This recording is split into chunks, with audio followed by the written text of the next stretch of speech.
Uma palavra reúne tudo de ruim e tudo de bom. Casamento. Temos aqui uma especialista em matrimônio. Maura, você está lançando o livro Falando de Amor. O que te levou a escrever esse livro? Ai, mas são tantas histórias. Quando você diz que eu sou uma especialista no casamento, é porque realmente eu já vi histórias e mais histórias de casamento. Eu tive que começar realizando casamentos unitários e cheguei a realizar casamento com 1000 noivos ao mesmo tempo. Então, de falida, não tem nada essa instituição. Muitas vezes ele vem à falência por pequenos detalhes. E o Falando de Amor vem para costurar, amarrar e, quem sabe, falar dessa relação difícil. E por que alguns duram tão pouco? A falta da paciência entre os casais e, principalmente, a falta do diálogo. Tanto o homem quanto a mulher tem que começar a ceder.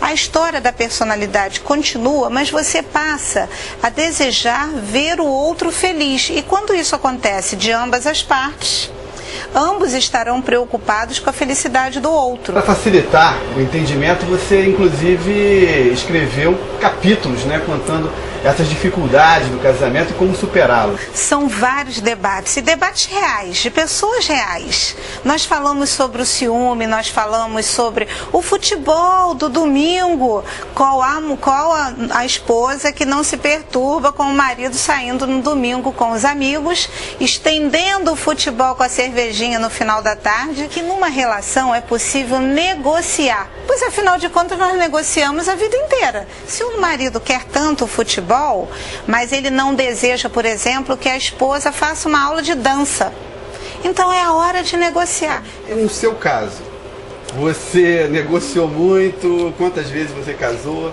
Eu negocio até hoje. E eu me casei, eu sou casada hoje pela 2ª vez. E eu estou em todos esses temas que eu abordei. Eu posso me ver em todos eles. Eu vivi a violência. O tapinha dói sim, eu já vivi essa etapa. Eu vivi a etapa do tá na hora de dar tchau, porque é exatamente aquele momento onde eu já tinha uma predisposição no meu primeiro casamento do diálogo e da paciência e da perseverança. Então eu acredito que todas as minhas etapas foram bem trabalhadas. No momento que eu dei tchau, era um tchau definitivo, era algo com muita certeza, porque também não é legal, Elcio, quando fica aquele vai e vem. Você termina hoje, você pega suas bolsinhas, vai embora, daqui a uma semana volta. Isso fica assim uma vergonhicezinha ruim. Se um dia você acordar, olhar para o lado e você sentir que aquele amor, aquela paixão, aquela admiração não está no companheiro que está ali do seu lado, vamos partir para outra. Porque senão você começa a outras situações que a gente também fala no livro, a infidelidade, Porque se você não está com a tua satisfação dentro de casa, é comum que você comece a admirar uma pessoa na rua. Então nós estamos num universo reunindo mais de 15 anos de experiência que eu tenho, em grandes casamentos, em conversar muito, em ouvir muito, e é como se fosse um diagnóstico de várias situações que envolvem o incômodo no casamento. De tantas experiências, e ainda quero ouvir mais. Eu digo que já ouvi muita coisa, mas hoje eu estou com uma promoção do livro Falando de Amor, exatamente para ampliar as histórias. Exatamente, que quem quiser pode, no caso, enviar um e-mail, que está aparecendo aqui agora, e contar a sua história de amor, que a Maura vai inserir no final do livro, não é isso? Hoje eu vejo a necessidade que as pessoas têm de contar as suas trajetórias também e não têm a oportunidade. Então o meu livro hoje vira o seu livro. E as melhores histórias eu vou estar publicando no meu livro. Então, Falando de Amor, são mais de 40 capítulos. Em um desses capítulos a sua história se encaixa. Você lembra de algum casamento que tenha terminado por alguma questão banal demais? Nós temos uma história, se não fosse trágico, do término de um casamento, seria engraçado. O noivo não conhecia a mãe da noiva. E ele ficou com o psicológico dele um pouquinho atrapalhado, porque ele seguiu a orientação de alguns amigos que diziam assim: olha, quando você olhar a sua noiva, e se você quiser saber como é que ela vai estar daqui a alguns anos, basta você olhar a mãe da noiva. E ele conheceu a mãe da noiva e achou a mãe da noiva muito feia. Nossa, ela é assim, é obesa. Ele contou pra mim: nossa, o pescoço é imenso, o braço gigante. E ele resolveu terminar o casamento. Ele não chegou à realização do casamento dele. Mas a Maura tem uma história muito interessante para contar, que é a história de um casamento de uma menina pobre. E aconteceu isso com ela quando ela era colunista de uma revista de noivas em São Paulo.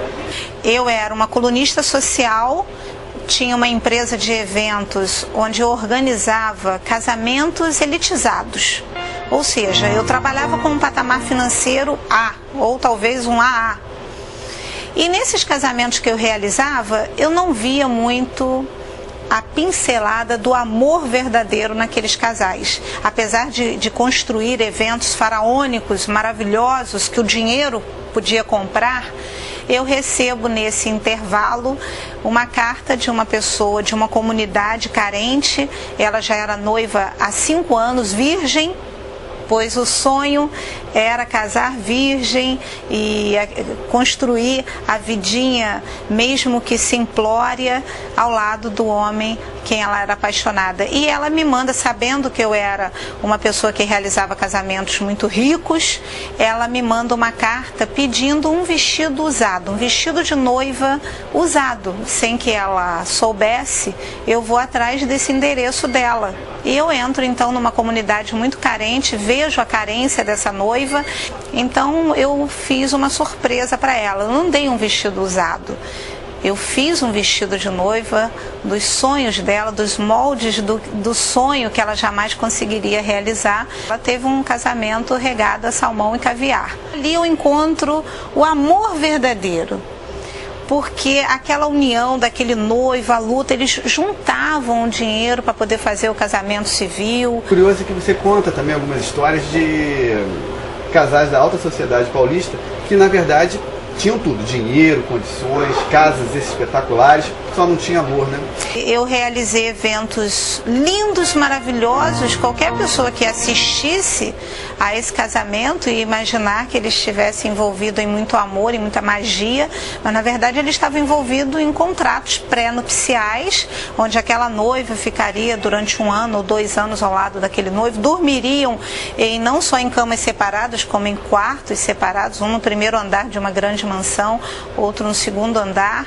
Ali não existia amor, existia interesses, ora financeiros, ora interesses familiares. Uma história curiosa desse mega casamento da prefeitura foi realizado em 2002, se não me engano. 2002. E tinha um senhor, né, que ele fez uma declaração de amor para a noiva, que ele já vivia com a mulher já há uns 10 anos. 22 anos. Há muito tempo. E o curioso é que, como ele fez a declaração de amor e as outras mulheres escutaram aquilo, leram no jornal, ele acabou virando o garanhão lá da comunidade dele. E tudo quanto é mulher quis sair com ele.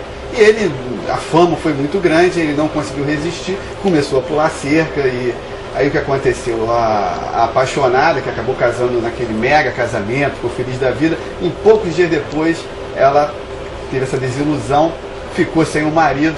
E você conhece o final da história, não é mesmo, Maura? O que aconteceu com a noiva desiludida? Era um garanhão enrustido, precisou apenas de uma grande oportunidade, ou seja, a esposa ganhou o momento dela de dar tchau. Não era o homem da vida dela. Aquelas poesias, na verdade, não eram tão verdadeiras assim.